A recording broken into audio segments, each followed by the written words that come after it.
కర్నూలు జిల్లా సి బెల్గల్లో పోలీసులు ఇసుక మాఫియాపై దాడులు నిర్వహించారు.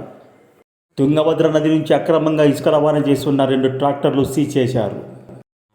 ఇసుక, ఎర్రమట్టి అక్రమ రవాణా కారణంగా మండలంలో శాంతి భద్రతల సమస్య ఏర్పడడంతో పోలీసులు తీవ్రంగా స్పందించారు. గత వారం రోజులుగా దాడులు నిర్వహిస్తూ ఇసుక అక్రమ రవాణా చేస్తున్న ట్రాక్టర్లు దాదాపు 10ని సీజ్ చేశారు. ఇసుక, ఎర్రమట్టి అక్రమ రవాణా చేస్తున్న వారిపై కఠిన చర్యలు తీసుకుంటామని పోలీసులు హెచ్చరికలు జారీ చేశారు.